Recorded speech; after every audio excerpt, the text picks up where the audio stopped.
On today's episode of the Parker Pod, I'm joined by someone who has made an incredible transformation in both life and career. Brendan, better known as Coach BK, once had dreams on the golf course, but when his passion for the game faded, he found a new love in bodybuilding, going from fit to fat to carving out an identity as a worldwide bodybuilding coach. Brendan has built a life around helping others chase their goals with the same drive and optimism that carried him through his own journey. In today's episode, we'll talk about his life as a golfer, what it's like to let go of one identity to build another, the highs and lows of entrepreneurship, and how chasing your dreams with a bit of delusional optimism can take you further than you ever imagined. Coach BK, how are you doing today, man? Doing absolutely amazing, my brother. Good. I'm glad to hear that. Let's just get right into it, man. I mean, you're a bodybuilding coach now, but first you were a golfer. So what first drew you to that golfing lifestyle, and what role did sports play in shaping your discipline and mindset growing up? Well, I have to say thank you to my parents because they ultimately were very open to letting me just try a bunch of stuff. I wasn't the best athlete, at like your basic sports. It's funny because I ended up falling. I love basketball probably more than anything. And that's the one sport that I kept trying, but it just didn't, ends meet or anything. It just didn't produce anything, right? So, when I found golf, it was purely because my dad was getting into it. And he was at the range one time. I will never forget this day. We were supposed to pick him up. He was hitting balls, and me being a cocky little 13-year-old, I think at the time, I was like, I can do this. This is easy. And like, true story, first time I ever hit a golf ball, I took his driver and hit it like 200 yards straight down the middle. First try. It's funny. I truly say this now. We're like, that's why golf was more like natural talent. Like I didn't really have the work ethic I think that I, needed to ultimately get to a certain level, but it was just pure natural talent. And as soon as I hit the ball well, that first shot, me being the idiot I am, I was like, oh, see, I told you this is easy. Like I can do this all the time.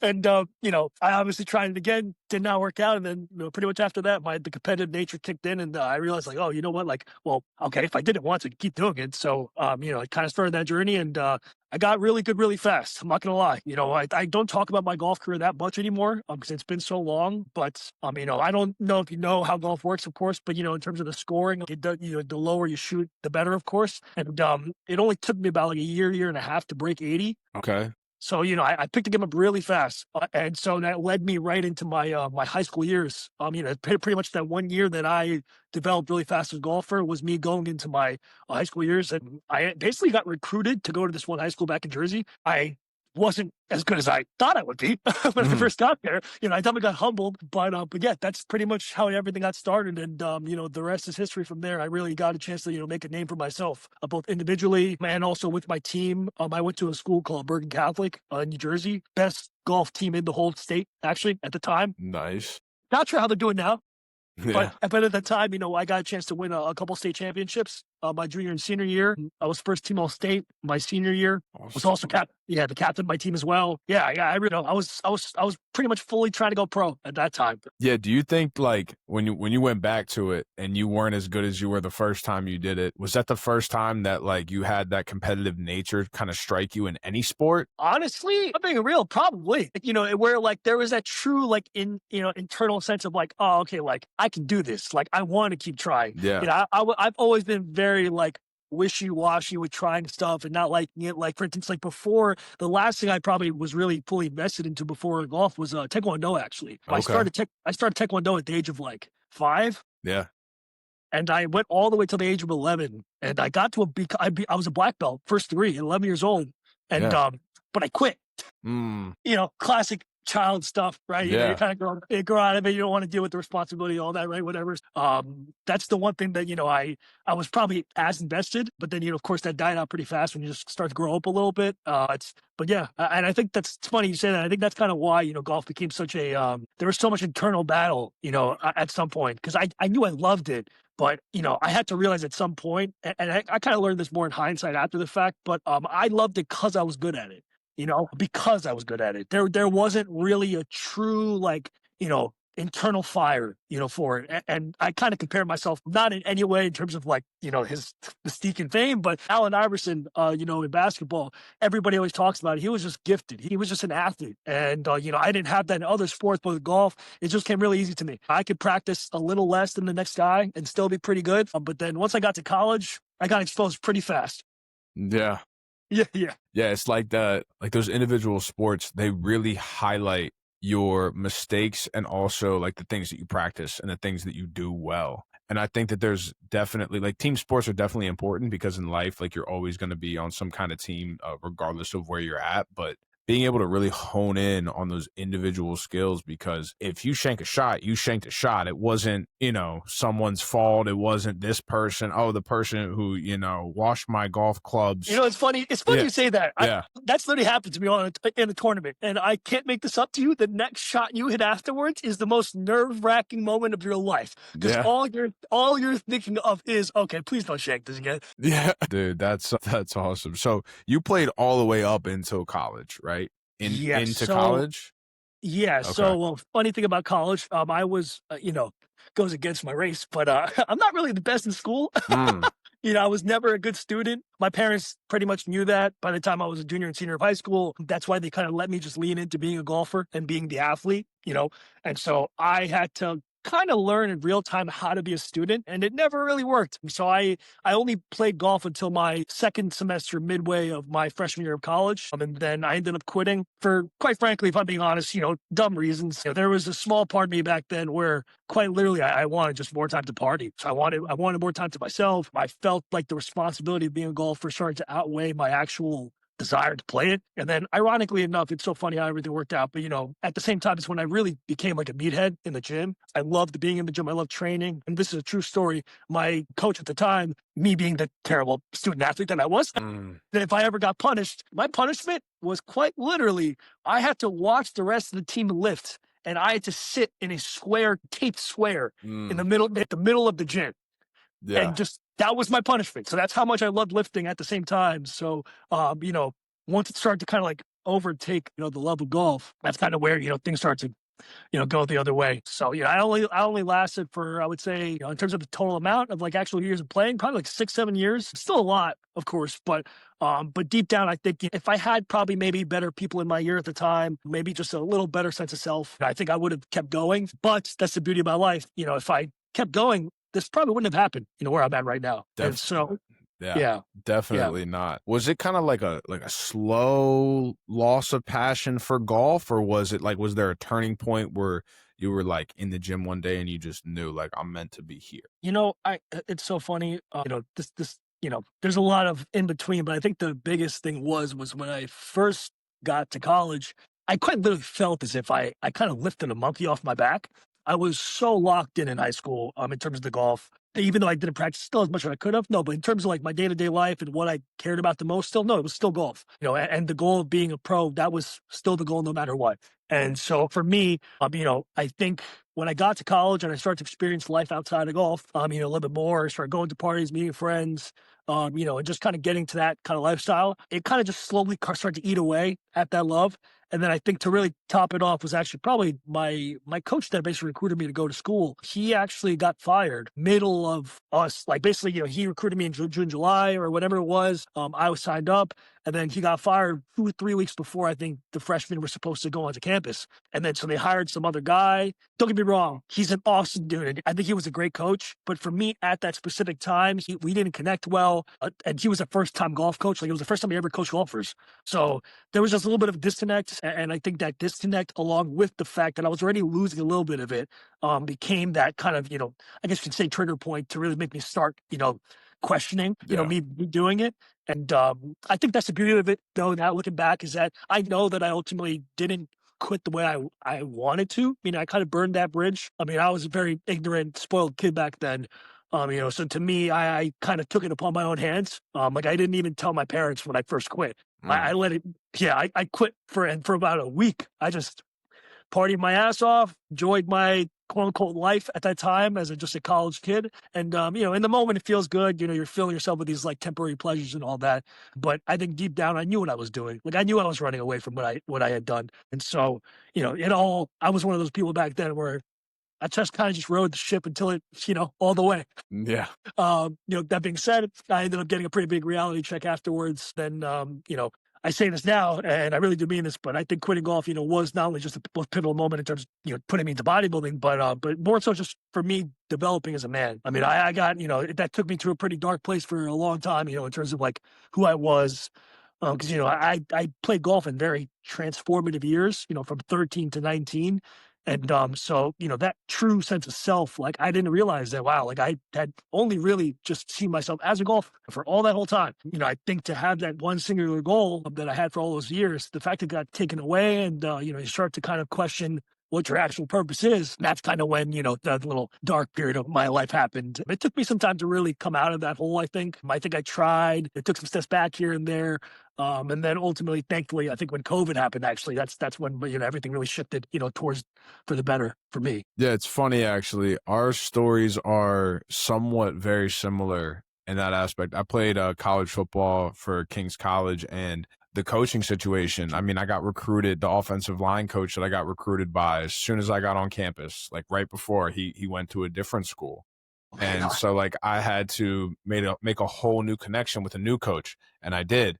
And then my next year we got a different coach, and then my following year we got a different coach. So I keep getting all these different coaches, and while we're getting new coaches, we're getting interim coaches. So like over the course of 2.5 years of me playing football, I had almost 5 coaches. So like it's like it's so hard to build that connection.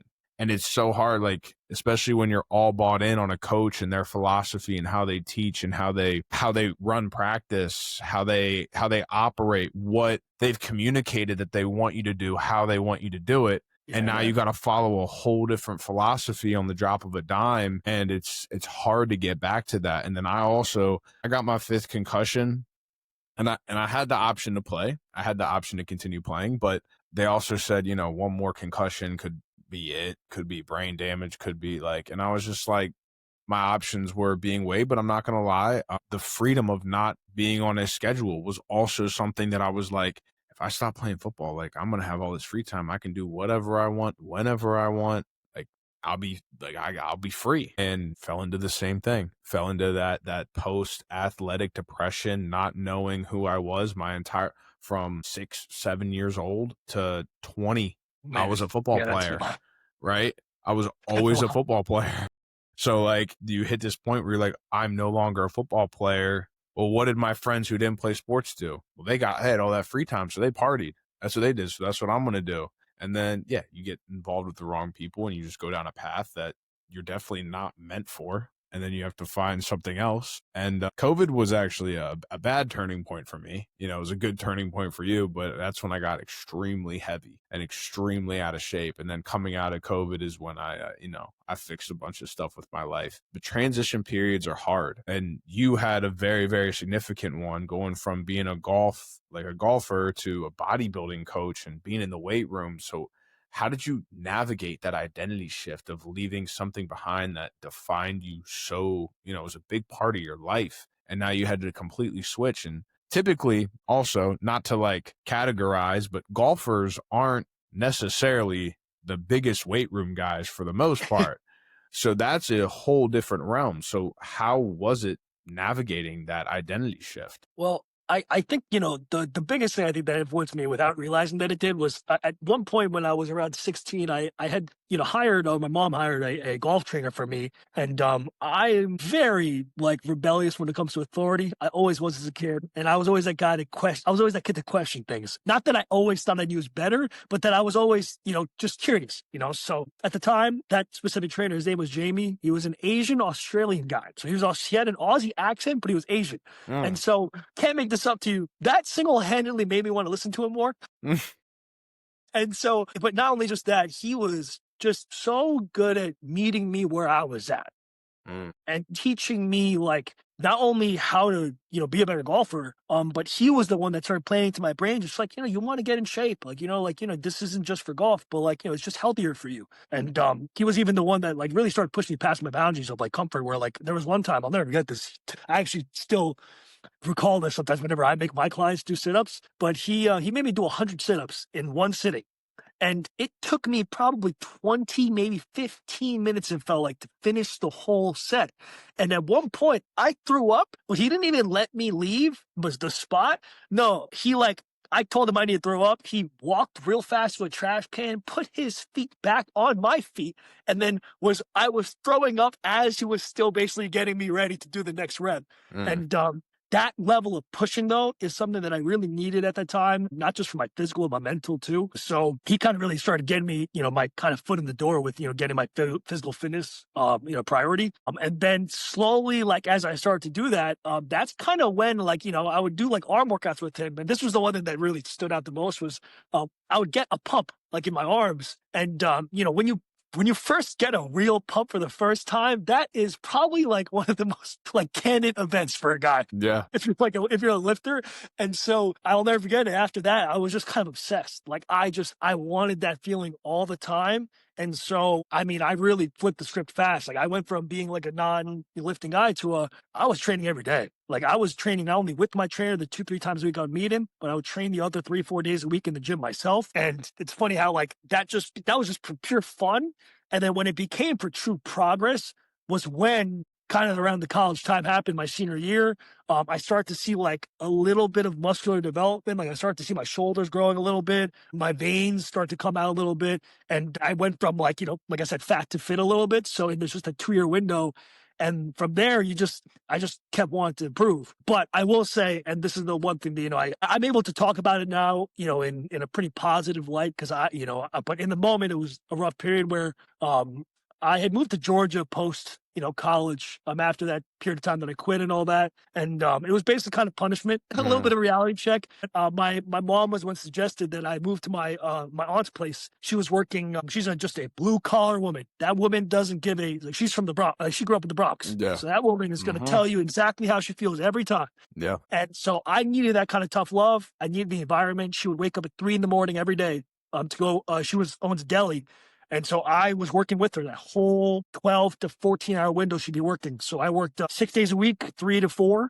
Yeah. And it's funny though how in the moment it sucked, and in the moment it really did, eat away with me because like at that point I really felt like, what am I doing with my life? But now I'm so thankful because like I needed that reality check from her. So that being said, unfortunately during that time I went through a little lull, just with life. I remember at the time I broke up with my girl. We were trying to make it long distance work. That didn't work out. I moved to a state I didn't know anybody. I had no friends. I had quite literally just did my work, the gym, and that was it. And so, it was a rough period. So I got a little down on myself. And, long story short, I actually was 1 foot off the ledge of a building actually at one point. And, it's funny, it was the gym. It was the gym. So, I didn't realize it at the time that, that was so kind of pivotal, that it was the gym specifically that I had to be on top of, because when I took the step back, I was able to go right down there and, use it as my outlet. And, sorry if I get a little emotional. You're good, man. Yeah, it was, you think you're strong, you think you tell yourself all these things, and when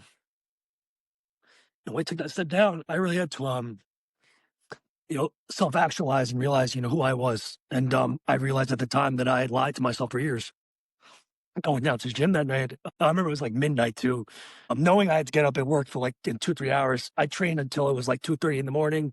I went straight home, and I got up for work, but I'll never forget that training session, even to this day. I was probably one of 2 people in the whole gym. I just had a hoodie on. I was crying pretty much the whole time. That's, to me, training became more than just training at that moment. So that's kind of why, to me, it matters so much to me now because, it became not only my outlet for improving myself physically, but it was the last thing that was, keeping me there. So thankfully I was able to come out of that, and I ended up going back home to New York and Jersey about like a month, I think, after that. And it wasn't an easy transition period, I would say, but I was really lucky that I had some people that I had a few very close friends that really cared about me, that knew what happened, and that didn't make a big deal about it. No, like they're just, like I remember one of them, he got me a job, like my first actual job, not the one with my family. And so, I probably went for about 3-4 years there. So this was 2016 to 2020, where I was equally falling in love with bodybuilding fully. I was trying to make ends meet, working 9 to 5s, while trying to simultaneously also go to school still. That being said, I did not successfully do it. I actually I technically haven't passed a semester of college since my very first year, freshman year, in that first semester. I failed about like 5-6 semesters, maybe 7. And it took that many for my mom to finally realize, like, you know what, maybe this isn't for you. Yeah. So, it took me a few years there where I was kind of stuck between still being the old me, aka the partying, aka the, the drinking, the drugs, just that whole lifestyle was still, I still was kind of at that intersection for years, where I kept like holding on to that while trying to go into this new part of my life. And it's funny, fast forward back, went to 2019, go into 2020, or sorry, 2018, go into 2019. I almost died again, but Mm. this time it wasn't by my choice. No, it wasn't. It was I was an idiot. I was like blackout drunk, and I was in Atlantic City. We had got VIP tables, the whole 9 yards. It was supposed to be a great night. Long story short, I wake up. Next thing you know, I'm in a hospital bed. It's like 9 in the morning, and I can't feel my whole left side. Like I am quite literally crippled from the left side whole way, shoulder down. And I have no idea what happened. I had to get basically told this by people afterwards that, yeah, like at one point you were talking to somebody and you were just gone. And then my kind of just, me guessing who I am and when I get drunk, I'm a little crazy and I like to do just crazy shit for fun. There was, I think, a little railing because we were on like a elevated thing. Mm. They had stairs, but there was a railing that I think I jumped over Mm. to try to like, be crazy or just to have fun in a sense. And then I think I basically fell like 6 feet down to concrete. And then my whole like left side, like my collarbone was like basically this, like fully 45-degree angle. And then the doctor told me that he was like, you're lucky you got some muscle, son. Like he basically said that if I didn't have the muscle, I would have this would have shattered and that my skull would have fully hit. And that could have been it. And so it's crazy how that's the one that really changed everything, I think, in terms of my perspective about life. That first one, just I was still a kid. I was 19. I was just going through the emotions in real time of what I was feeling and being lost and all that. But the second time, it was like, shit, like I got lucky. Like, you know what I mean? Like and considering that happened in that specific time period of my life, it made me fully like look at everything, like who I was, the friends around me. And unfortunately at that time I had to realize that those people weren't my friends. The ones that came with me to go out that weekend, basically, I think even now to this day, I think it impacts me because I don't trust people easily. And I think that moment was very pivotal for that because of the fact that nobody was there with me that morning. Like they all showed up like 2, 3 hours later, like I was all by myself. Like, and it didn't hurt me initially because at that time I was just laughing it off, whatever. Oh, yeah, I'll get through this, whatever. But it's when I started to slowly, take those next 2, 3 weeks while I was basically bedridden. So I was just kind of left to my own fucking thoughts and my, but that's it. And I had to realize like, wow, like those are all my so-called friends and none of them were for me and none of them were there for me, when I was at my quite literally lowest. So, I made a very harsh decision to cut out pretty much everybody in my life at that time. Everybody. I decided like, and I even called a couple of really close friends and they didn't want to hear it. They didn't like it, of course, but I just straight up told them like, I got to do this for me. And so I spent the next year of my life pretty much like that whole year, 2019 was, I guess you can say personal in Yeah. a sense. So, I really made that year, the one that I think that's kind of catapulted me to 2020. And then, during COVID, Kobe died Uh, shortly before. Kobe means a lot to me more than people will ever know. And just to put it simply, I listened to a couple things on the rooftop that day years ago after I'd stepped off. And one of them was a Kobe video. It was about like 8 minutes long. I think I still know exactly where it's at in terms of on my SoundCloud. And he means a lot to me in terms of being a mentor, the way he preached life after basketball, the message he was trying to get across to the next generation, inspiring others, helping others, passing that torch down. That's something that I still carry me to this day. And so when he died, I lost it. I've experienced death before in my life to a degree, but that one hit me more than I say this with all love to my dad. I don't think I would cry for my dad the way I did that night. So once he died, I was in the middle of my prep. I was trying to go do my first show and then COVID happened. The gyms got closed. My show got canceled and mhm. I was angry. Like I was basically pissed that like it got taken away from me while I was finally doing what I said I wanted to do for years, chase my dream. And so I made it my point that whole year that like, if this is what's happening, I'm going to step above this and do everything I can to not let this, eat away at my peace and, me improving. So that whole year, 2020 was such a self-improvement year. It was at the time I was kind of vaping a lot. Thankfully I'm quit now, but at the time I was vaping and I quit that for about the whole pretty much year. And then I was meditating, I was journaling, I was taking true time to myself. And I went on hikes by myself too. Like I would drive 50 minutes, hour away like solo, nobody on the mountain, pretty much but me. I only met one dude ever there, and it was some old guy. And we had a conversation too about the whole experience of the COVID thing. And it's just it was there was so much reflection time and so much time that I really dedicated towards bettering myself. And so I was still working out. I was finding ways to go to the gym. I remember, thankfully, I had a few buddies of mine at the time. We went to Connecticut together a lot. We would go like 3, 4, 5 days a week. Drove like driving an hour, hour and a half, sometimes even 2 hours away to Connecticut just to find a gym to train at. And then I was also at home for about a whole month or two before we even got to that point. I was doing jail workouts. Like I had like probably 900 followers, maybe 1,000 at the time on my Instagram. And if you saw my stories, those bars, they'd be like that big. I was posting all the time. I was doing cardboard rows, backpack curls, but it was my way of showing people that at the time was following me, like, don't let your circumstances dictate like what you're gonna do. Like, I understand that, and that was part of the Kobe thing. It's just that ultimately you got to get over yourself, and that's something that I learned in a bunch of different ways. But that specific time period, like, no, like, boo hoo, this time period sucks. We all want to be doing something else, whatever it may be, and they're telling us to do something else, but we still got to do what we can. And so I leveled up quite a bit during that time, just to put it simply. And then by the time the gyms opened back, long story short, when we got back in there, a lot of people started to give me a little different energy in good and bad ways. Where people that used to support me or what I thought was supporting, they started to little switch up. And I had to realize in real time during that period, it was like, oh wow, okay, like I guess it's very clear who's with me or not, right? So and that really just bled into me doing my first show. Like I ended up doing my whole prep later that year. I ended up competing right on Halloween of the COVID year 2020. No crowd, no people allowed backstage with you other than the competitors. So it was a very odd experience, but I'm still so glad I did it because I got a chance to do it during a time that most people wouldn't have. And so after that is when I actually was still working at a GNC at the time. Like that's actually my last 9 to 5 at GNC. And I met my first client ever there. We talked. I ended up getting him and his brother-in-law, and I ended up quitting my 9 to 5 probably like a week later. Like I just said, screw it. You know what? I got 2 people paying me just enough money to hold me over.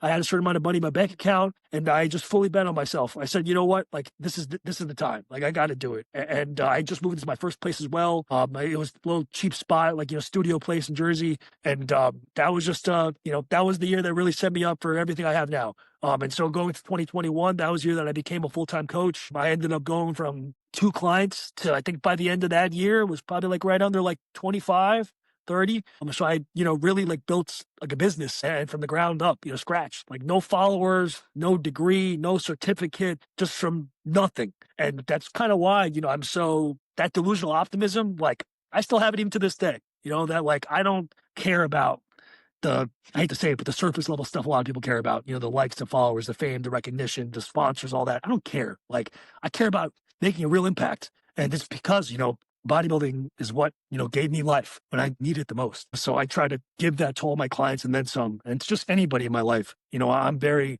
that knows me knows, I'm very blunt, but in both I'm very upfront with you. I'll tell you like, hey, you gotta be better. But at the same time too, I'll also be your hype man. I'll be the first person to be like, yo, good shit. You know what I mean? I mean it. And that's something that I feel like now it's funny as I've gotten older, I realize that now people are not everybody's genuine with that. Not everybody wants to see other people win because it's an attack to their ego. Now I killed my ego off a long time ago. And all I want to do is just see everybody else win around me. Because ultimately I know that energy and that karma is going to come back to me in some way. And so, yeah, that's why coaching means so much to me. I really do mean this where in terms of like my why, all I want is like, if I'm dead one day and my funeral service or wherever it's at, I just want one person to be able to go up to that podium and like talk about how I impacted them in some kind of positive way. And then I know I can, die at peace with that. Absolutely. First, I want to say thank you for sharing your story and the struggles that came with your story, because without that, no one's going to really, they see this positive BK all the time. They see this guy who has such high energy, who wants to impact others, who does impact others, and it's very, very vulnerable and very, very beneficial to show the downside of it, because someone may be in a downside right now and they're like, well, there's no way I'm going to get to that point. He's just positive. That's just how he is. And it's like, no, like there are so many different levels to the human experience that everyone goes through. So thank you for sharing that. And also with like you being so upfront and so blunt with people, that's also a benefit to them. And it's not like do better because you got to do better. It's do better because I know you can do better. It's a motivation thing, and it's a I know you deserve better for you, and I know that you can be better. So let's be better. I'm here. Let's get it done. And I think that gets thrown to the side a lot, where it's more of like a coddling mentality with some coaches. I mean, I used to be a personal trainer, and sometimes it's a coddling thing, but they respect you a lot more when you're like, hey, 100%. look, I'll do the push-ups with you. Let's do it together. You like, you got to get it done though. One thing I wanted to know is, like, I know, like, backstage and I know this is kind of off topic a little, No, not sure, a yeah, little bit. I know backstage, you have like your coaches with you, your opposing coaches going through like final steps and final, absolutely. hey, flex this a little bit more. Having no one backstage. I mean, you've obviously been backstage with people and not Yes. with people. How'd you get through that mentally? Like, not having the people being, I'm gonna be real. I don't even really know if I did kind of get through it the way I wanted to. yeah. I had a coach at the time. He was awesome. To this day, I still love him. Phil, if you ever see this, you're the man. He was the one coaching me at the time. He couldn't be there in person, but he was the one helping me peak still. But the actual backstage part, just being there, trying to pump up and all that, I guess you're so in the moment. So in the actual real time, like, you don't really know what's going on. All you know is just, or at least all I knew was just, okay, I got to get a sick pump and make sure that that pump is as good as possible by the time I get on stage. So I that part I understood somewhat decently well, but the terms of the timing could have been a little better. And then in terms of the actual just peak process of that specific day, I mean, I shot myself in the foot before I even woke up, because long story short, I only slept like 50 minutes the night before. Mm, I can't even make this up, like 50 you're minutes. too excited. Bro, yeah, I was so excited. Like, all I could think about was the stage. All I could think about was getting up there. And such a high energy person. And so my brain, once it's awake, it stays up. And so I didn't look the best. It wasn't a terrible look. It's funny. I still don't think it was that bad. But just I was smaller, obviously. And, me not being peaked all the way, I didn't have that pop, that detail that I really needed to. So I will say though, it was needed, because that gave me some fire for the next show. And then the second one I ended up doing after was way, way, way better. And I still actually say to this day, I think that was still my best look I brought to a stage, along with the actual prep process. I'm a self coach now, so I haven't nailed it all the way just yet. I was close last year, made a couple errors at the end there, but I learned from that, and it's actually funny. I take all failures as just nothing but positive. Like, I'm not one of those people that dwells on shit. Especially after what I've been through. I'm gonna be honest.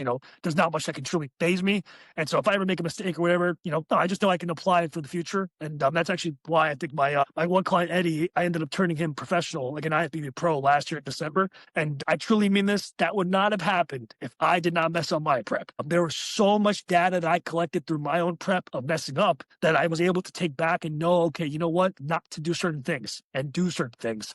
Yeah. So your failure actually, it's funny the way it works. Like, your failure in that aspect actually benefited someone else, and you're still able to see the joy and the positive in that. Like, maybe it didn't benefit you directly, but instead of getting down on yourself, you said, let me use this failure to be of service to someone else and to get someone else to the place where they need to be.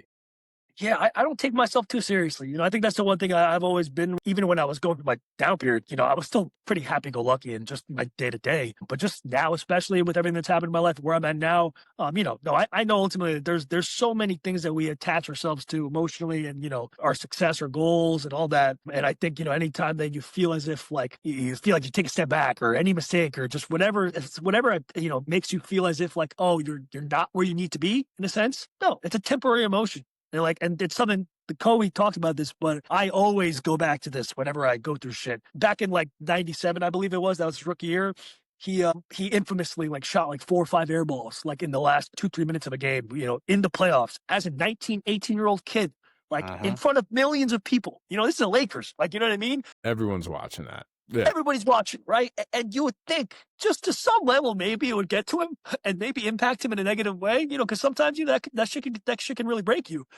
And in an interview years later, talking about it, he pretty much just no, he just used it as fuel to get better. And the way he said this, and to this day, this is what sticks with me, is this is where he says, you got to get over yourself. Like, you don't matter that much. So your problems, what you're worrying about, all these things about like, oh, the pressure, all that stuff, get over yourself. You don't matter that much to begin with.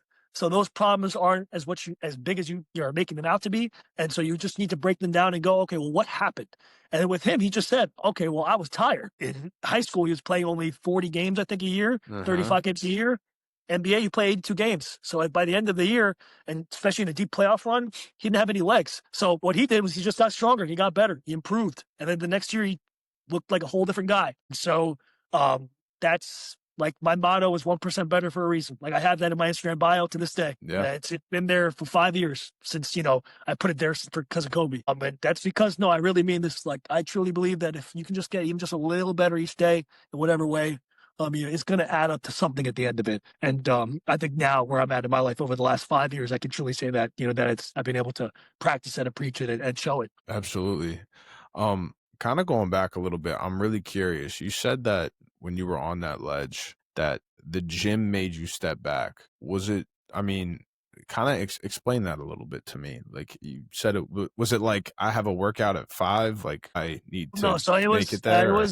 I was just basically talking to myself, finding reasons to stay in a sense. And, sounds pretty crazy, but like I knew deep down that like I needed to get just a sick fucking pump.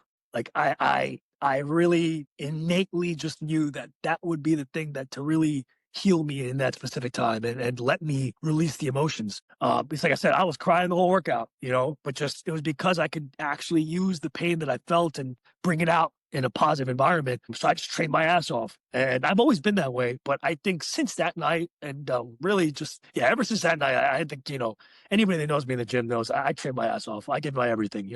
I'm that guy screaming, throwing weights, not because I'm trying to make a scene. No, that's just who I am. I give my all for those sets. That's because I gave my all that whole fucking night. And that was 2.5 hours just me straight dogging myself. And in a weird way, like you quite literally are hurting yourself for pleasure. Yeah. So, that's what that was. And I knew going down there would make me feel better. And the one thing that, I did have a brief little moment of like raw emotion when I did first take the step back, but I had to realize in that moment I was just being selfish.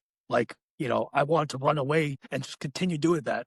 The same way I run away from my problems in college, avoiding the whole conversation with my parents about how I quit, avoiding the responsibility of being a student athlete, and just avoiding everything. I was always that guy just, when I was a kid and before that moment happened up there, that I would always just run away from my problems. And I was always make it seem like they never were even a thing to protect myself. And so with lifting, you can't do that. It was the perfect thing for me. And meaning that how I told you earlier, where golf like was something that I just was naturally gifted at. Now bodybuilding, I had to really grow. Like even now to this day, I still am. I mean, I think I'm somewhat developed, but I still think I could be even better. And I think we all can say that. I think all bodybuilders will say that. But just from my baseline genetics, where I was at, I had some good attributes, but I knew I wasn't that, that guy. And so that's chip on my shoulder. It made me have that desire of like, okay, you know what? Like, I'm going to see what I can do with this. I'm going to everything I got out of me. And so bodybuilding was an actual passion, a real internal passion where I felt as if I didn't do it daily, I felt lost. And with golf, I didn't have that.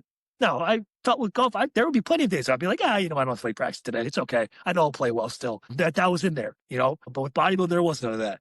And so, yeah. Can you pinpoint why you think bodybuilding gives you that purpose that golf didn't give you? I mean, I know you said that like during your lowest moment, it wasn't like, oh, I need to go hit some golf balls. It was, I need to go lift. Do you know why, why Yeah. personally it gives you that?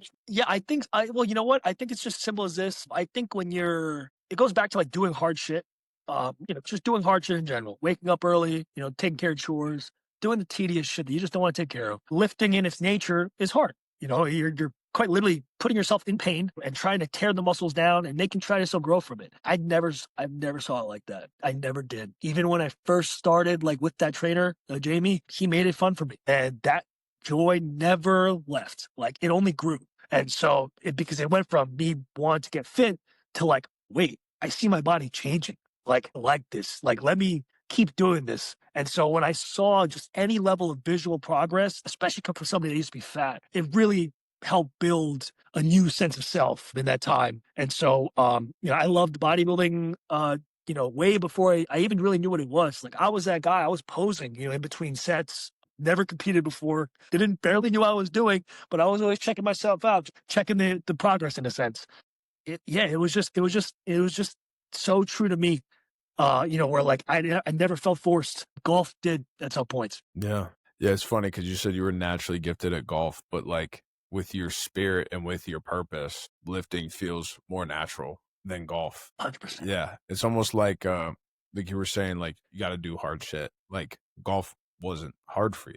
So it felt like you were, even though everyone else is like, oh my gosh, you're amazing at golf. You're like, yeah, but I feel like I'm coasting. Like I don't feel like I'm doing anything positive. And that's something that I struggle with a lot. Like I like talk to, my girlfriend, or I'll talk to my friends, and I'm like, I feel like I'm not doing anything. And then they just start listing. They're like, well, let's do some inventory on everything you're doing right now. And then they start taking inventory for me. And I'm like, yeah, but that's just what I do. They're like, exactly. Like, but for everyone else, it's hard. So like, I constantly feel myself like needing to find something new or to find something different. And Yeah, man. that's the struggle. Like, It's the curse of being an overachiever. yeah, Yeah. yeah. Yeah. You like 100%. success is the standard. Like doing well is the standard. So every time you hit like the success point, maybe you come in like 5th or 6th place in a bodybuilding show and someone's like, wow, most of the population would get nowhere close. You're like, yeah, but I placed higher before. Like, you don't understand. Like, yeah.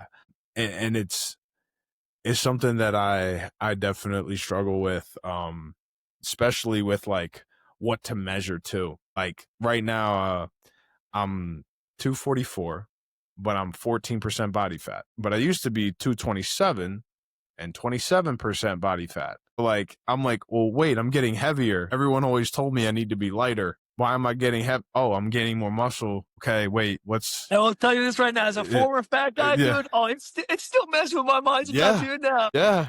Your body fat percentage is going down. You're like, wait, hold on, the scale's going up. I've been told since I was little, the scale's the enemy. Like the fact that it's going up is bad. That's bad. Why is that bad? And I think perspective, especially like truly knowing what you're in that moment is very important. And, you've always been a guy too, to do like individual stuff. Like individual with sports, individual with coaching, you're self-coaching yourself. You don't even have a coach, you're self-coaching. So I think that's why entrepreneurship fits you very well, because you're an individual person. How, the coaching business, it's not easy. So what's one thing that you think that you weren't naturally given that you've had to work on in the entrepreneurship space? Oh, man, that's a great freaking question, dude. Because you can make connections. I can already tell you can make connections with people. And in the coaching business, that's like number one. Yeah, you know what's funny? I think the biggest thing I've had to learn is really setting and knowing my value and to understand what I'm bringing to the table. To this day, even now, I still catch myself, trying to meet people where they're at financially, because I always want to help people. I'm that guy. I just had this conversation with somebody recently, but if I'm that kid, if you're listening, we're on a playground, and if you're running and I see you fall, I'm the one that's going to pick you up 100%. I'm not going to just let you sit there. And so, for me, that's something that I do a lot, and I extend myself out to people. I like to help, but sometimes I've stabbed myself in the foot with that, where I think I've undervalued myself to meet somebody else with where they're at a little maybe too many times. And it hasn't been something crazy. It's not like I've lost, $100,000. No, but just I think in certain moments, that's where really understanding who I am, what I'm bringing to the table as a coach. I've had to really learn that in real time. Like that first year that I was really coaching, that's something I learned in tenfold. And so it's funny how, like, I think when you're first starting off and as an entrepreneur, I don't care what anybody says. I think we all get imposter syndrome. Yeah. At some point, where you feel as if you're not who you say you are, and that you could be better, and you start comparing yourself, to where other people are at. I had to really grow out of that after, I think, was it the first couple of years of me doing it. And then it's funny how things work where, you hit a high, then you hit that low, you hit a high again, but then you get humbled. At least that's how it happened for me. And then you start to just learn how to be truly even keeled with situations and results. Like I still, of course, am very high on the highs in terms of like, actually celebrating them, keeping that energy and just a spirit up from a moment like that. But I'm also now a lot more about like, hey, well, okay, we still have a job to do after this, And that's a good example to all my prep clients where, after you do a show, I've made the mistake after you do a show where you just eat a bunch of shit and you just look terrible after. Because, you feel as if like, oh, the job is done, freedom, like you can do whatever you want, Yeah. right? And then you blow up like a balloon because of the water retention. Exactly. It's just a trap. And that's why I always tell younger guys, especially first timers, like the real prep happens like after the show. Like, are you able to hold yourself accountable? You know what I mean? And still stick to the habits that got you to that position, And that's why bodybuilding to me is changed quite a bit for me in terms of like what I actually want for myself.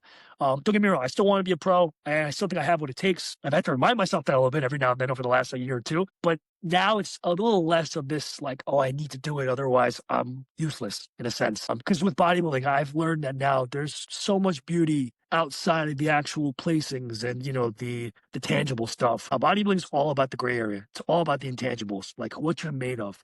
Like, in those moments where you're doing 60 minutes of cardio every day, zero carbs and just barely getting through, but you still keep showing up. Like it's those moments. That's what prep really is. And that's what tests you. And that's what builds you. That's why I take such a hands-on approach to all my clients, my athletes. Because, I want to be able to guide them through that period as much as possible. So that way they're able to leave that experience and go like, you know what? I love that. That was fun. Like I want to do it again. And that's because I like I said, I love bodybuilding so much. And so, I want to be able to share that love in a sense and put that into other people. Some people won't have it, other people will do, other people will, and thankfully I've had a lot of clients that have really ran with it afterwards, like some that have become really good coaches and trainers themselves. That's awesome, man. That imposter syndrome is, let me tell you, is one of the scariest things unless you get a handle on it. I mean, I went from 340 pounds Wow. to my lowest was 212. That was my lowest. Shit, 130 pounds. Fuck. Yeah. Yeah, it was, now granted that was after a run, so I think I lost a ton of water weight. So like I always tell people like 215 was like my lowest, but my lowest scaled weight was 212. And after that, I started to get, I started building more muscle because I felt like a wet napkin. There was no science behind what I was doing. It was just brute running and cardio mixed with strength training and all that. I mean, I lost it in like just under. I'll tell you what though, and that's a really good example of intensity just carries so much weight. Yeah. And that alone with, you don't need to have a perfect plan, but as long as you're intentful and the intensity's there, that does a lot. It was intense. It was under 7 months. I lost all that weight. It was rough. But then the following like year and a half, about a year after that, I got my certification to be a personal trainer. And awesome.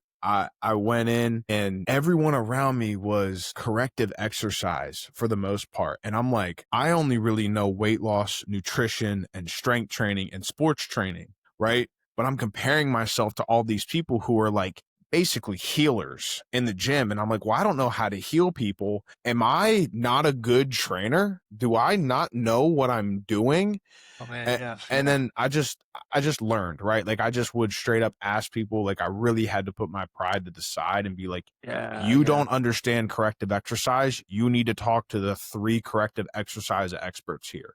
And you need to learn everything that you can in order to help people that come to you. Because, you do want to set people up for success in the best way. And there have been times where I've given clients to other people because I'm like, look, I can take you as a client, but truly like, I'm not going to be able to help you as much as you need it. Like you've torn both your ACLs, one of the knees that you had, you blew out. I'm not going to be the guy for you. Right. I do explosive training, strength training. I don't do corrective ligament exercises.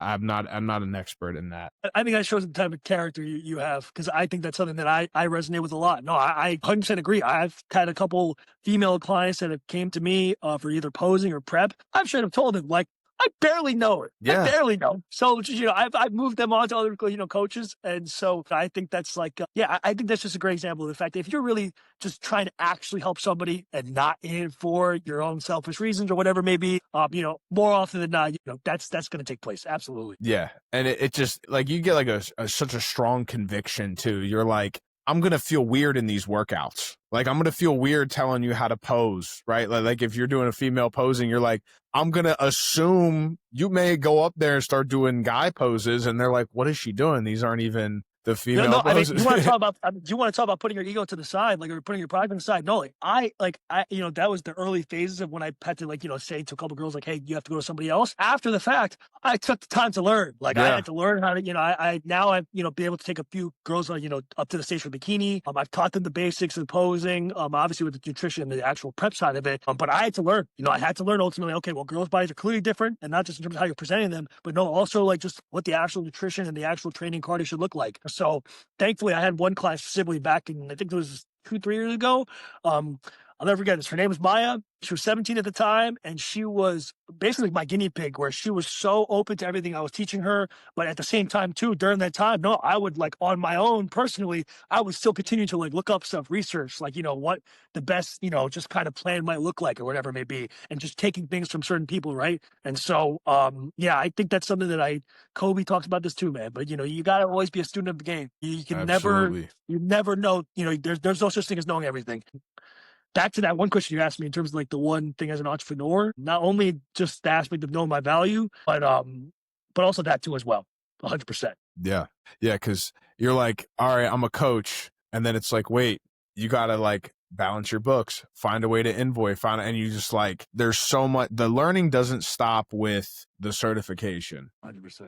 And I did that for my first 2 weeks. I'm like, I'm certified. Who wants to train? And then I was like, wait, I don't know. I knew Again, calorie deficit. I knew progressive overload. I knew maintenance. Like, if someone wanted to, I want to get stronger, but I want to maintain my body. Like, I knew how to walk people through that.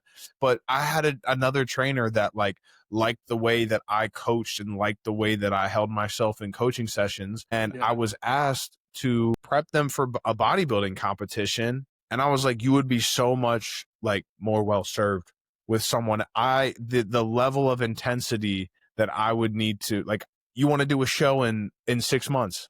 I'm going to be honest with you. It's going to take me a month and a half to even learn how to coach you. And, like, I'm sitting here, I don't even know if 4 months is enough for me to coach you for a bodybuilding show. That's a random leeway, but I feel like I should mention this too. I got very lucky because during college, I had a bunch of floor mates at the time we had a little squad of guys that would kind of go to the gym together. And thankfully, they all somehow trusted me enough to, like, let me guide them a little bit. Like, I had my one roommate, Naeem. Dude, I will say, genetically, God gifted. Like, he was God blessed with, so he put on, like, I think it was like 19 pounds in, like, literally 5 weeks. Like, where, I mean, he would just quite literally just do what I was doing. Like, I was eating certain foods, but he was responding way differently than it was that I was. Yeah. And so I got really lucky that I got a chance to, like, have mad people that, I got to coach essentially for free. So by the time it came to when I actually started to actually get clients, that 2020 year and then go into 2021, I was kind of ready. You know what I mean? Not only in terms of the actual plans, but actually just dealing and managing with people. That's something that I think I get from my mom. I think that's something that I got from golf as well, like being the team captain at when I was a senior, where you just learn how to delegate different people, groups of people, and try to really create that, like, camaraderie and that culture. So I take big pride in that. Like, I make sure all my clients and athletes know that ultimately, that this is a very safe place. You guys, that my clients can tell me anything and everything, but at the same time too, but I'm also going to be very, very honest with them. I've told plenty of clients, like, on the phone, they know who they are. I've yelled at them like they're my kids. Yeah. Because that's how much I care. Like, if you literally have your own kid and you know that they're up to no good or doing shit that they shouldn't be doing, you're obviously not going to tell them you don't love them. No, you're going to show them how much you love them by telling them, yo, this is not the route you need. You got to go. And I think I just mentioned this too recently on my Instagram, having uncomfortable conversations with people, having those hard combos. That's something for a long time I sucked at it. Like, dealing with that confrontation. Now, I had to learn, like, no, like, you gotta be willing to have those talks. Like, that's the stuff that can really change relationships moving forward. Like, where instead of having that, like, elephant in the room or that weird tension or just that level of, like, discomfort where, like, you haven't God broken that barrier of just discomfort. Where like I think every relationship, friendship, coworker, whatever it may be, I think if you want to have a real, not just surface level relationship with people, you got to be able to tell them the hard shit. And that means quite literally, if you have a fat friend that is fat, like, no, you got to be able to tell them, like, yo, dude, like, you got to change shit up. Like, you can't be living like this no more, you know? Yeah. And so that's kind of stuff that, like, I take very much, weight into. Or, like, if I ever see a client or athlete of mine, if I feel like they're not on the path they need to be at, I'll make sure to mention to him. And a lot of times, just that one conversation, it reels them back in, and it keeps them going. And I think that's the thing as a coach where a lot of coaches don't do that per se in terms of really guiding and teaching, and trying to like make sure that no matter what happens, because that's the thing. Deep down, I know like ultimately, even all my athletes that I have now, at some point they're probably going to leave me. Like, I don't think they're going to actually work with me for the rest of my entire life. So I want to make sure that they're left with stuff they can actually learn, keep, and retain. Well, because I did such a good job of actually trying to teach them and not just giving them a plan and telling you like, hey, like go do this. Yeah. Speaking of hard conversations, have you ever had one, like, is there one that sticks out that was a super hard conversation to have?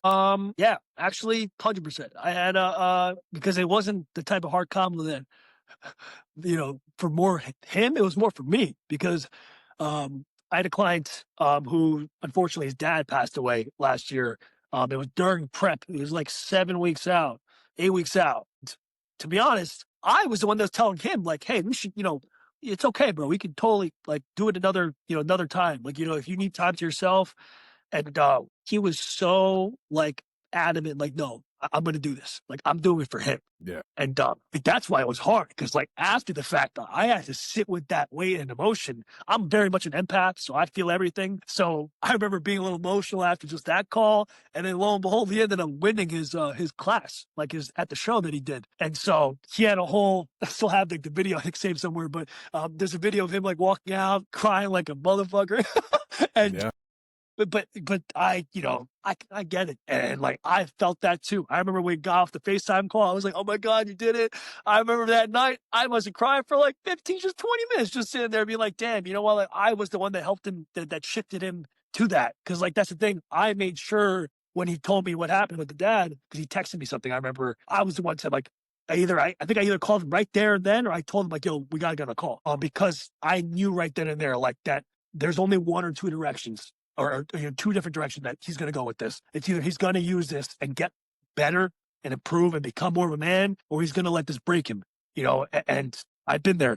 You know what I mean? And so I wanted to be that guy. Like, yo, there's only one way out of this, and it's to genuinely sit with what happened and basically accept it. And I kind of, sat there with him and just kind of, was there for him in that essence. And so in terms of a hard combo, like, yeah, it was hard for me, but just to like know that in that moment, like, there's a lot of weight there, in terms of like being able to pivot somebody in towards a certain direction of their life. Ever since, I mean, yeah, he's doing great now.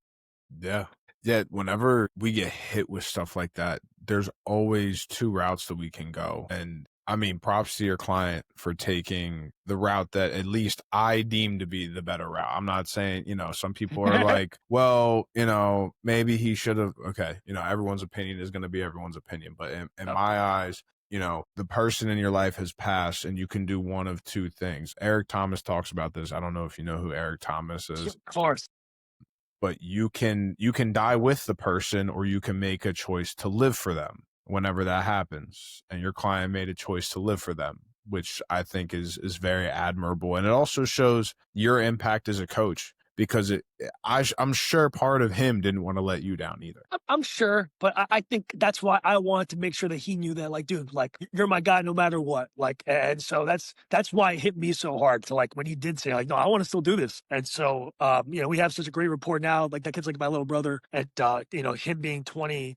I think 22 now. Like that's what I'm saying. It's like he's seeing some shit already at a young age, and so he's really taking a step, just past where most kids would ever be at his age in terms of handling something like that and just genuinely moving forward with his life. And yeah, I think it's a great analogy to the fact that like, no, like I know deep down that everybody goes through shit. We all have our own silent battles that we go through. And that's why I try to always, be kind to everybody. I will always hold doors open for people and I always, smile at somebody. Because you never know when I get met with situations like that, where like I know damn well that, okay, like shit, this is heavy, that like I'm not going to run away and just like act like everything's okay. No, man, you got to have that hard convo. And so, it's funny. Me, my younger self, when I was 18, 19, he would probably be so shocked at the person he sees now. Yeah. Just because, back then I was so lost, confused. I didn't know who I was. And just that's why now looking back and, be able to talk about this with you, it's been oddly healing, I think, too, for myself. Percent, dude. 16-year-old me used to have a bowl of ice cream every night with chocolate syrup, and I would mix it together to make a milkshake, and then I would eat the milk. Bro, if you told that kid, by the way, not in 10 years, you're going to be going to the gym 6 days a week, you're going to be running 7 days a week, you're going to count your macros and count your calories every day, and you're also like never going to touch ice cream for the most part, maybe once or twice a year ever again. He's going to be like, dude, this is part of my daily routine. What are you talking about? I'm going to sit here. I'm going to watch Family Guy and I'm going to eat ice cream. I'm not going to do anything else. And then for me anyway, you find out that your parents are right and you never want to tell them that. Oh my God, dude. Don't even get me started. Yeah. That's a rabbit hole I could go down the whole 2 hours with, because like, honestly, my mom and I are so close now. But she was also the one that like I had the most back and forth with. Dude. And so, since I turned 24 or 5, everything my mom ever said to me, I'm just like, it just starts hitting you. And you're like, all those moments where you weren't feeling your best. Like for me anyway, my dad was a huge gym guy. He would go, you need to work out. My mom would go, you need to go outside and run or walk or something. He's like, you need to go to the gym. And I'm like, you guys are absolutely out of your mind. And now I'm like, this is going to be a rough one with my kids because I'm going to go to the gym. And they're going to be like, dude, no. Yeah, man. I'm going to be honest. I've literally told this to people, like, not only am I a huge Kobe guy, but I'm also like, I want to be a girl dad. Yeah. Like, I've worked with kids at a children's fitness camp before. I love children. Like, I love kids and dogs. Like, I'm kind of like a 5-year-old at heart. Like, when I talk to kids, I start talking to kid voice, all that stuff. Yeah. And so, reason why is because I can't handle another me. Like, I already know all the shit my mom had to deal with me. Gosh, if I have to actually manage that, I'm going to be honest. Like, I really hope my wife is like ready, because I would need her fully for that. Yeah. And then you want them to be as smart as you or smarter than you. And then they are. And you're like, okay, like, and it pisses you. Yeah.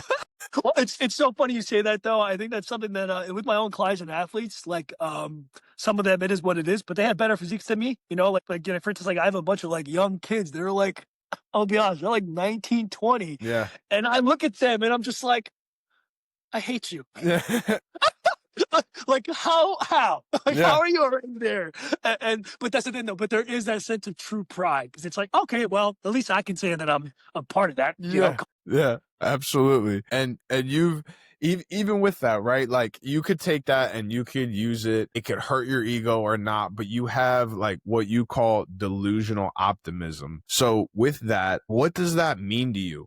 Like having that delusional optimism. It's everything. I am a big believer in the fact that, what you believe about yourself is what's going to happen. Like that's what's going to be created and manifested into the world. So to me, the glass is always half full. It's kind of cliche, but no, like if you've been one foot off the ledge the way I was, after something like that, you refuse to look at the world in a negative light, because I've seen what true rock bottom feels and looks like. And so, that delusional optimism, it's what I had with me ever since, I've been trying to not only build what I have now, but just in general, like, the way I just saw my life, ever since that moment, and then the Atlantic City thing. But, I think to me, it's just simple as this is everything that goes on in terms of your life, perspective wise, like how you react to it. If you're reacting to it in a delusional, optimistic way, then you're never really going to let circumstances or outside things or even internal things truly get to you. Because deep down, there's a sense of, no, everything happens for a reason. Like, this is meant to happen. And I truly know that now more than ever, because I've recently actually, brought back my faith to God a little bit. I started going back to church again over the last like 4 or 5 weeks or so. And it's so funny now, since that time, I'm a big spiritual person. I always talked about the universe for Mhm. years, since I got into it, like back in 2020, 2019. And so for a long period of my life, I actually looked at that dark period as like, the universe, all that. But no, it's God. I know that now. That God was the one that ultimately not only saved me, quite literally, but he's the one that, led me in this direction. Where like when I say everything happens for a reason, no, like I really know that ultimately I needed to go through that dark period. I needed to lose golf. I needed to go through every bit of hardship that I've ever been through. I know it all is supposed to be for my blessing. And that's why now it's, like I said, if anything happens to me, mistakes, failures, just shit happens in general, I'm a little bit, just indifferent to it now because it's like I know ultimately that it's not that big of a deal. It's funny, right before you said that, it was put on my heart to ask you, how does God play a role in your life and what does he mean to you? Right before you started talking about that, and then you started talking about it.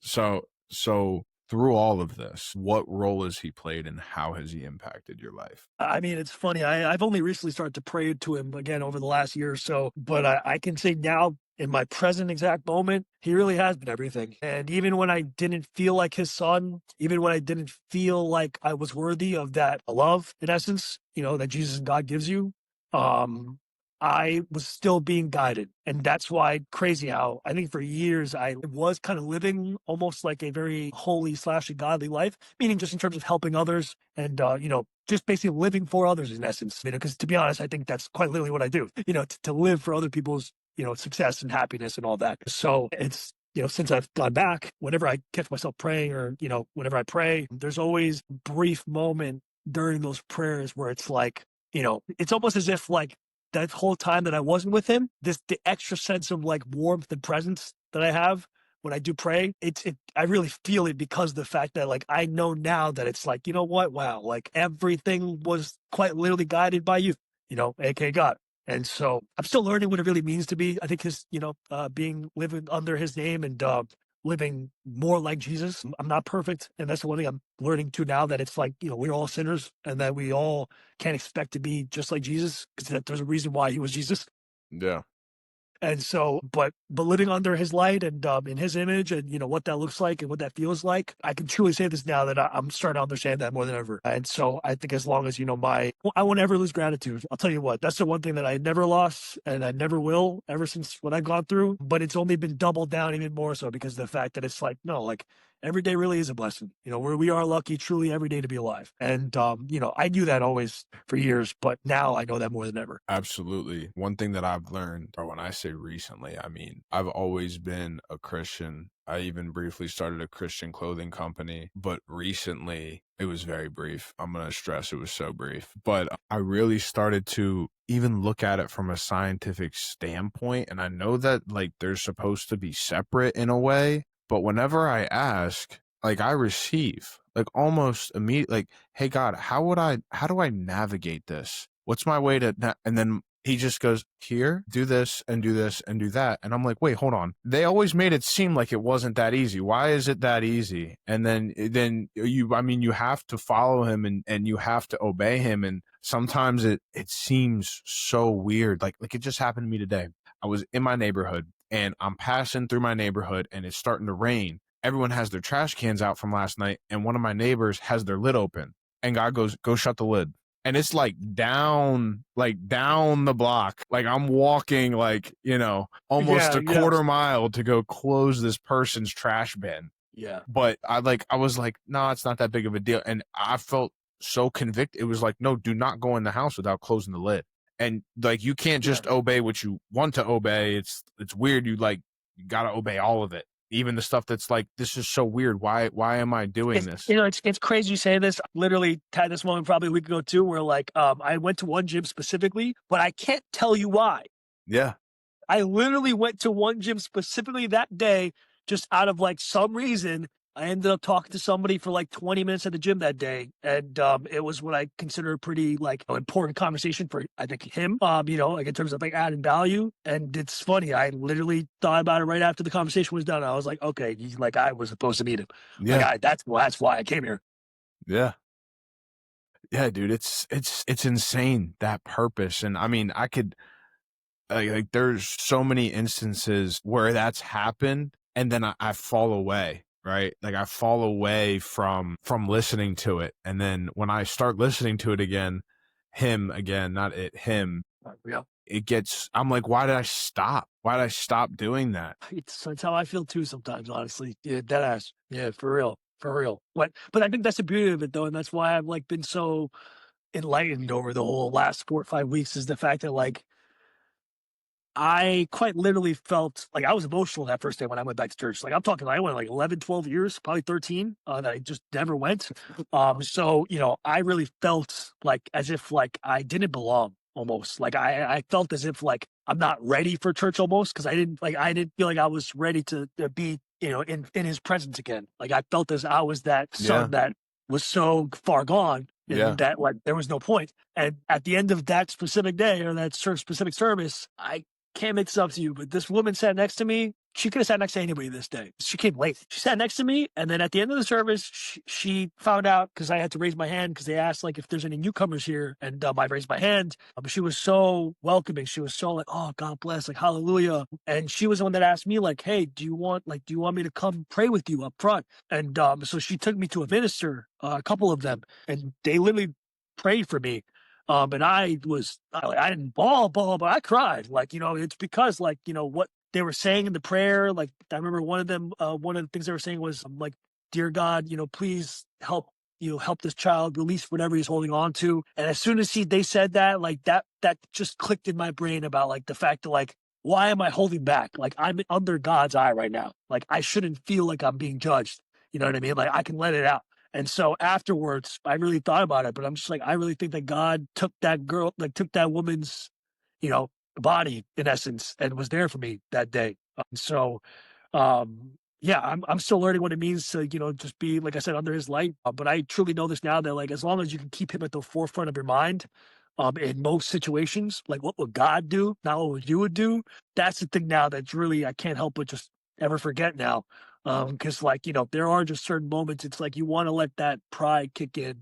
For me, I've had a big issue with that over the years in terms of like, me feeling like it's always just me, me, me, me, me. In terms of like, fending for myself because, it is what it is. But for years, no, I literally saw it as, okay, if I don't have my own back, nobody will. And Yeah. so to know now that like I can let go of that and know that, you know what, if I put it into his hands, that he will take me where I want to be. That's the thing now that like I'm coming to true terms with, like and being at peace with. So yeah. Yeah, there's two things that I hold with what you were just saying, and one of them is from Inky Johnson. I don't know if do you know Inky I'm Johnson. not familiar, but okay. So very, very brief. He was a college football athlete, came from nothing. His mom was very, very, he grew up in a single bedroom apartment with like 14 people, like very, very poor, grew up in Atlanta, Georgia. He gets a full ride to Tennessee. He's about to get drafted to the NFL, gets injured, starts internally bleeding. His ruptured his brachial plexus in his shoulder,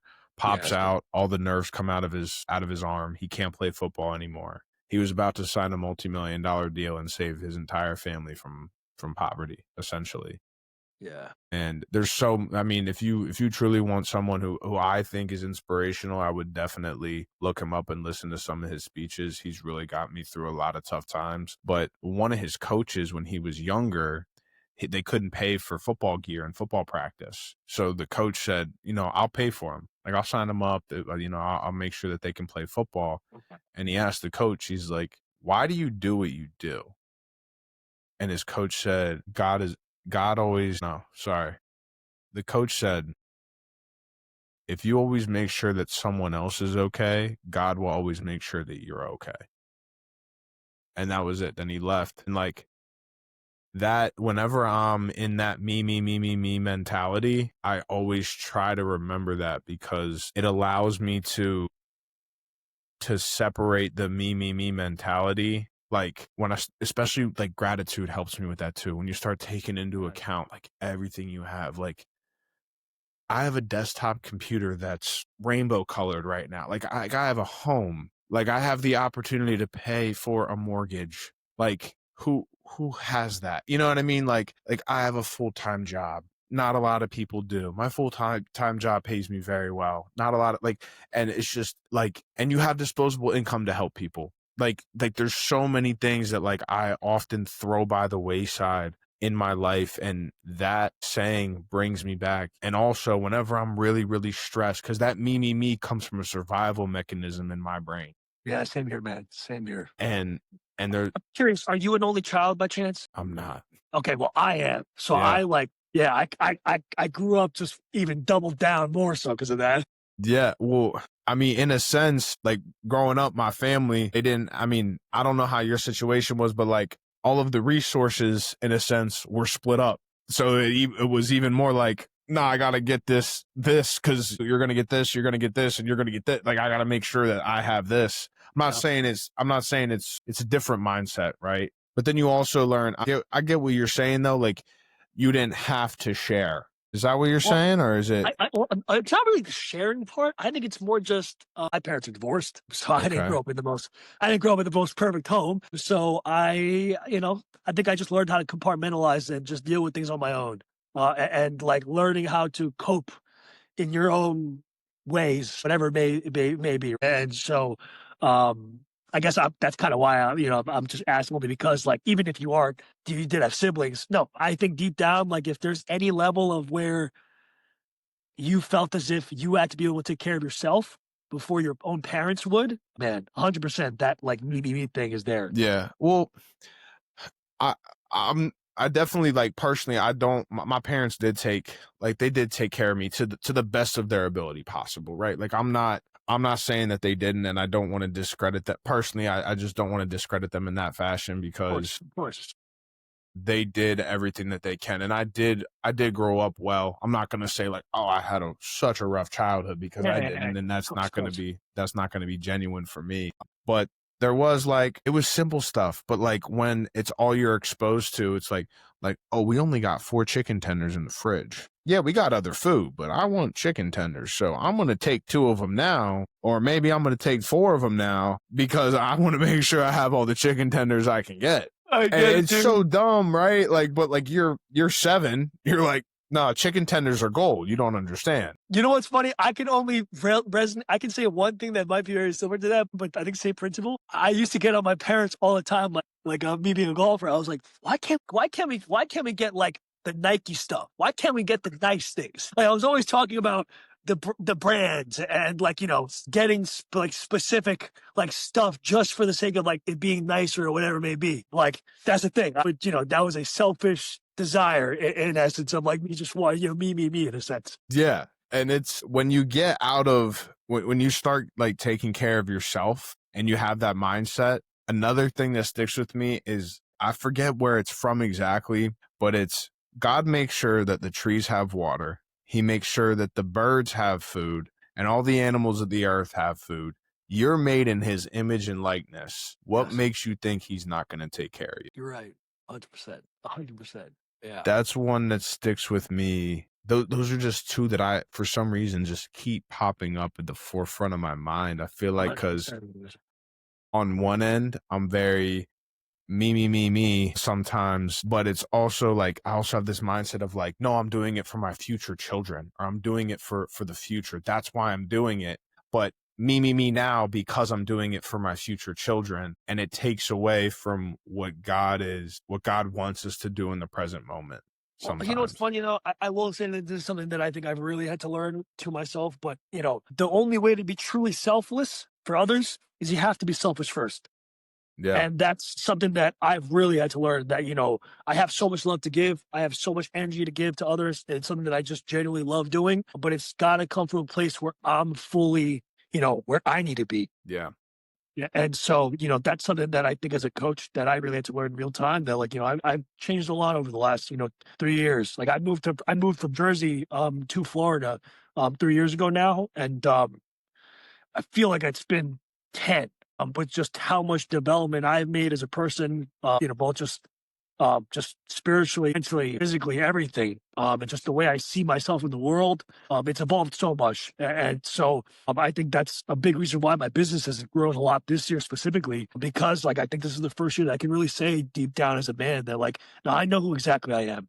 I know exactly who I am. I know what I want. I know what I want to build. I know, my why, just everything. And I think just I think that's what we all chase in our 20s. Yeah. You know, is find that security, like to know where we are, where we belong. And I think that's why, I'm about to be 29 actually, here in October. And I finally got to that point now where I can truly say that like I'm finally ready for what's to come because of the fact that like I feel so secure in myself in a lot of ways now. And that's actually one of the reasons why that I say yes to this so willingly because now I finally feel like I'm ready to share my story with people. I think back in the last few years or whatever it may be, I don't think I was ready. So now I am. Yeah. And plus you need to give those transformations time to develop and Yeah. to Yeah. fully realize, because if you were in the middle of a down trough, you're like, yeah, well, I don't have anything. I don't want to say anything negative, so I don't have anything to say because right now it's not great. I may have a little bit, but I don't have that.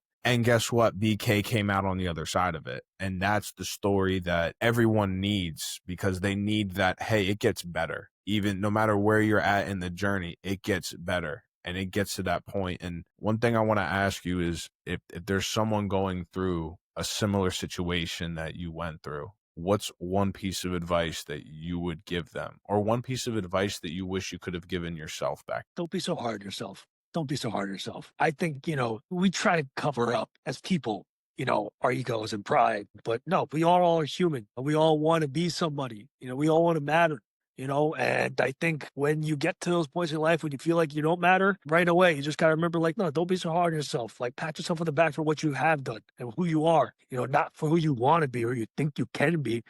And I think that's, something that even to this day, I think I sometimes I tell myself that even now, where like, just to remind myself that like, like there is a certain level that I, of course, want to be at. But that's the thing though, but that level always changes as you grow. And so um, I think learning how to love yourself when it matters, but then also learning how to be hard on yourself when it matters. Those are the two things that I think we as humans, we confuse the two, meaning we'll be hard on ourselves when we should love ourselves.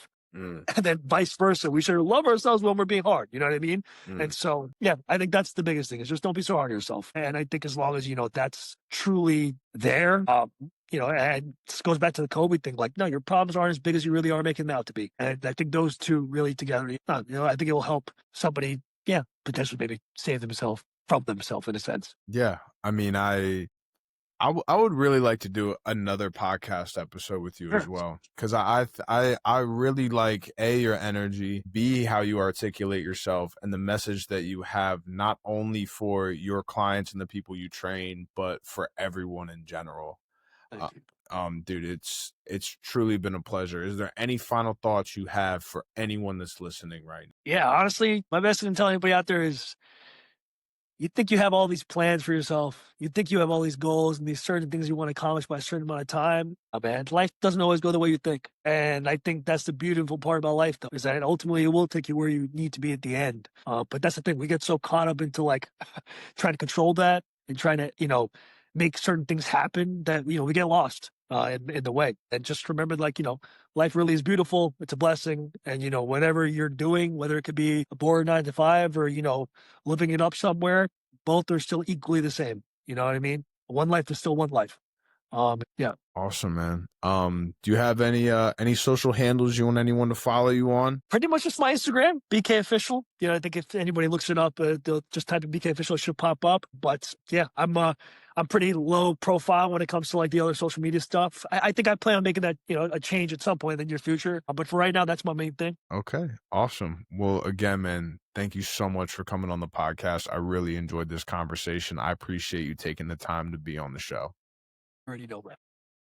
For everyone out there listening, we are on Spotify, we're on YouTube, we're on Apple Podcasts, and we are also on Instagram. Post videos there 3 days a week. And as always, stay blessed.